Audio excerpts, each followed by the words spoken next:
আগের ক্লাসে আমরা সিন্ধু নদী, সিন্ধুর ডান বাম তীরের উপনদী, সেই উপনদীগুলির উপর কোন কোন ড্যাম অবস্থিত সব নিয়ে আলোচনা করেছি। আজকের আমরা পড়ব সিন্ধু নদীর দোয়াব সম্পর্কে। তো আগে জেনে নিই দোয়াব কি। দোয়াব হলো দুটি নদীর মধ্যবর্তী সমভূমি। তো সিন্ধুর বাম তীরের উপনদীগুলি আমরা জানি কি শতদ্রু, বিপাশা, রাভি, চিনাব, ঝিলাম। মূলত এই পাঁচটি হলো সিন্ধুর বাম তীরের উপনদী।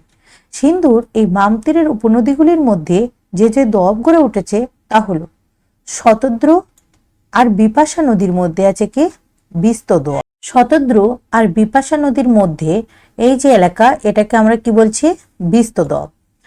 বিপাশা আর রাভি নদীর মধ্যে বাড়ি দোয়াব। রাভি আর চিনাব নদীর মধ্যে কি আছে রচনা দোয়াব। চিনাব আর ঝিলামের মাঝে আছে চাষ দোয়াব। চিনাব, ঝিলাম আর সিন্ধু এই তিনটি নদীর মধ্যে আছে কি সিন্ধু সাগর দোয়াব। দেখো দোয়াব কি দুটি নদীর মাঝের সমভূমিকে আমরা বলছি দোয়াব।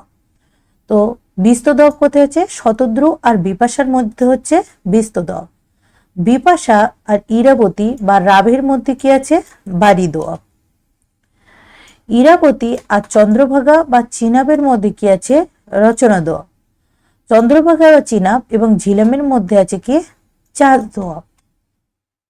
চন্দ্রভাগা, ঝিলাম আর সিন্ধু এই তিনটির মধ্যে আছে কি সিন্ধু সাগর দোয়াব। এবার দেখো আমরা বর্তমান যে পাঞ্জাবকে দেখি সেই পাঞ্জাব কিন্তু আগে অনেকটাই বড় ছিল। 1947 সালে যখন বিভাজন হয়ে যায় তখন পাঞ্জাবের কিছু অংশ ভারতে আসে, কিছু অংশ পাকিস্তানে চলে যায়।